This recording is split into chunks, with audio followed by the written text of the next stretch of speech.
सांसारिक मनुष्य रात दिन भोग और संग्रह में ही लगे रहते हैं। उनको ही महत्ता देते हैं। सांसारिक कार्यों में बड़े सावधान और निपुण होते हैं।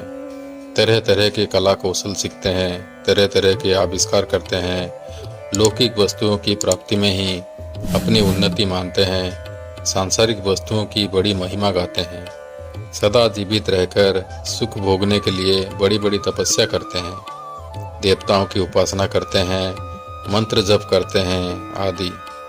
परंतु जीवन मुक्त तत्वज्ञ महापुरुष तथा सच्चे साधक की दृष्टि में वह बिल्कुल रात है, अंधकार है। उसका किंचित मात्र भी महत्व नहीं है, कारण कि उनकी दृष्टि में ब्रह्मलोक तक संपूर्ण संसार विद्यमान ही नहीं है। सांसारिक लोग तो संसार में ही रचे पचे रहते हैं और ऐसा मानते हैं कि जो कुछ है वह यही है। पारमार्थिक विषय में उनकी बुद्धि जाती ही नहीं, परंतु पारमार्थिक साधक पारमार्थिक विषय के साथ साथ संसार को भी जानते हैं। इसीलिए उनके लिए पश्यतः पद दिए गए है। संसारी लोग तो केवल रात को ही देखते हैं, दिन को देखते ही नहीं। पर योगी दिन को भी देखता है और रात को भी। ये दोनों में फर्क है। उदाहरणार्थ, बालक ने केवल बालकपन ही देखा है, जवानी नहीं। पर वृद्ध पुरुष ने वृद्धावस्था के साथ साथ बालकपन भी देखा है और जवानी भी। रुपए रखने वाला व्यक्ति रुपए के त्याग को नहीं जानता, पर रुपयों को त्याग करने वाला रुपयों के संग्रह को भी जानता है और त्याग को भी जानता है। यह सिद्धांत है कि संसार में लगा हुआ मनुष्य संसार को नहीं जान सकता। संसार से अलग होकर ही वह संसार को जान सकता है, क्योंकि वास्तव में वह संसार से अलग है। इसी तरह परमात्मा के साथ एक होकर ही मनुष्य परमात्मा को जान सकता है, क्योंकि वास्तव में वह परमात्मा के साथ एक है। जो है में स्थित है वह है और नहीं दोनों को जानता है, पर जो नहीं में स्थित है वह नहीं को यथार्थ रूप में नहीं जानता, अर्थात नहीं रूप से नहीं जान सकता। फिर वह है को कैसे जानेगा? नहीं जान सकता, उसमें जानने की सामर्थ्य ही नहीं है। है को जानने वाले को तो नहीं को मानने वाले के साथ विरोध नहीं होता, पर नहीं को मानने वाले का है को जानने वाले के साथ विरोध होता है। जय श्री कृष्ण दोस्तों, मैं सूरज आप सभी व्यूअर्स को मेरे YouTube channel science of souls में स्वागत करता हूं। आज के वीडियो में हम जानेंगे कि साधारण व्यक्ति के दृष्टि में जो रात है वो साधुओं की दृष्टि में कैसे दिन है, और जो साधुओं की दृष्टि में दिन है वो साधारण मनुष्य के आंखों में कैसे रात है। श्री भगवान ने इसके बारे में श्रीमद् भगवद गीता के 2 नंबर अध्याय के 59वां श्लोक में आलोचना की है। तो चलिए दोस्तों, हम लोग इस श्लोक के भावार्थ को समझते हैं। पहले हम लोग श्लोक का पठन करते हैं। जानी सा सर्वभूतानां तस्यां जागृति संयमी, जस्यां जागृति भूतानि सा निशा पश्यतो मुनः। अर्थात संपूर्ण प्राणियों की जो रात परमात्मा से विमुखता है, उसमें संयमी मनुष्य जागता है, और जिसमें सब प्राणी जागते हैं, भोग और संग्रह में लगे रहते हैं, वह तत्व को जानने वाले मुनि की दृष्टि में रात है। व्याख्या: जिनकी इंद्रियां और मन बस में नहीं है, जो भोगों में आसक्त हैं, वह सब परमात्मा तत्व की तरफ से सोए हुए हैं। परमात्मा क्या है, तत्व ज्ञान क्या है, हम दुख क्यों पा रहे हैं, संताप जलन क्यों हो रही है, हम जो कुछ कर रहे हैं उसका परिणाम क्या होगा, इस तरफ बिल्कुल ना देखना ही उनकी रात है। उनके लिए बिल्कुल अंधेरा है। यहाँ भूतानाम कहने का तात्पर्य है कि जैसे पशु पक्षी आदि दिन भर खाने पीने में ही लगे रहते हैं, ऐसे ही जो मनुष्य रात दिन खाने पीने में, सुख आराम में, भोग और संग्रह में, धन कमाने में ही लगे हुए हैं, उन मनुष्यों की गणना भी पशु पक्षी आदि में होती है। कारण कि परमात्मा तत्व से विमुख रहने से पशु पक्षी आदि में और मनुष्य में कोई अंतर नहीं है। दोनों ही परमात्मा तत्व की तरफ से सोए हुए हैं।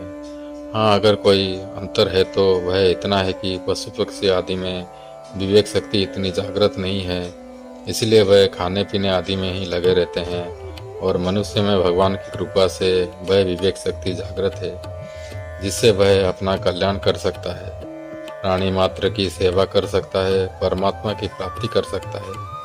परंतु उस विवेक शक्ति का दुरुपयोग करके मनुष्य पदार्थों का संग्रह करने में एवं उनका भोग करने में लग जाते हैं, जिससे वह संसार के लिए पशुओं से भी अधिक दुखदायी हो जाते हैं।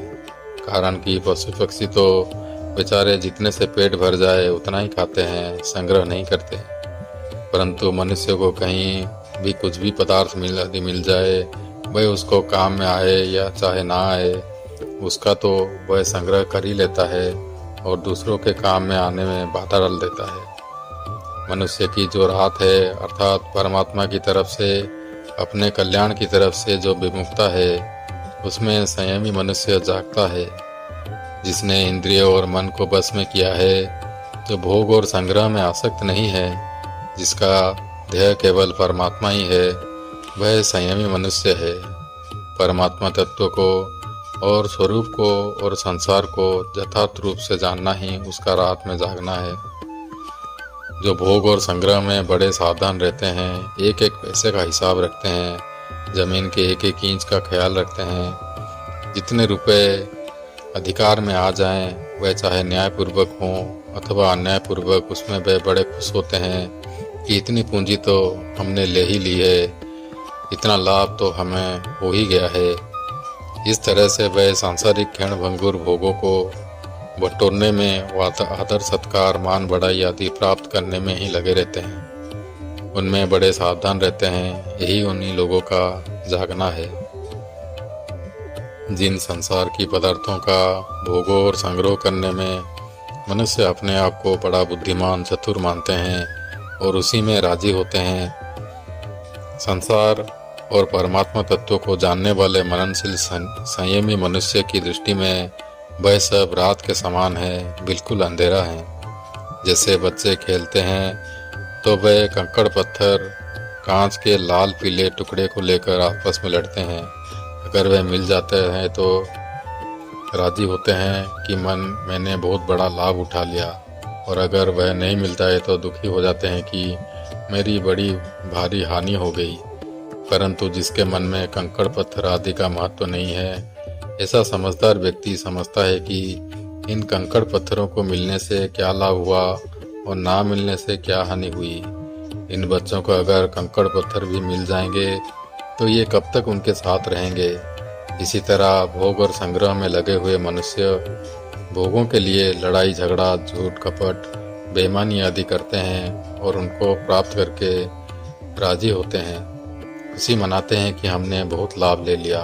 परंतु संसार को और परमात्मा तत्व को जानने वाले मननशील संयमी मनुष्य साफ देखता है कि भोग मिल गए, आदर सत्कार हो गया, सुख आराम हो गया, खा पी लिया, खूब श्रृंगार कर लिया तो क्या हो गया। इनमें मनुष्य को क्या मिला, इनमें से इनके साथ क्या चलेगा। ये कब तक इन भोगों के साथ रखेंगे, इन भोगों से होने वाली वृत्ति कितने दिन तक ठहरेगी। इस तरह उनकी दृष्टि में प्राणियों का जागना रात के समान है।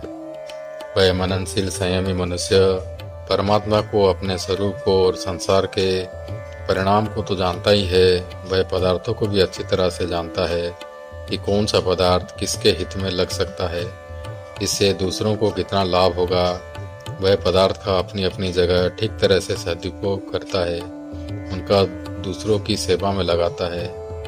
जैसे नेत्रों में दोष होने पर जब हम आकाश को देखते हैं तब उसमें जाले से दिखती है, और आंखें मींच लेने पर मोर पंख की तरह जाल दिखती है। परंतु उनके दिखने पर भी हमारी बुद्धि में यह अटल निश्चय रहता है कि आकाश में जाल नहीं है। ऐसे ही इंद्रिय और अंतकरण के द्वारा संसार दिखाई देने पर भी मननशील संयमी मनुष्य की बुद्धि में ये अटल निश्चय रहता है कि वास्तव में संसार नहीं है, केवल प्रतीति मात्र है। तो दोस्तों, आज के लिए इतना ही। वीडियो अच्छा लगे तो लाइक, कमेंट और सब्सक्राइब कर दीजिए। जय श्री कृष्णा।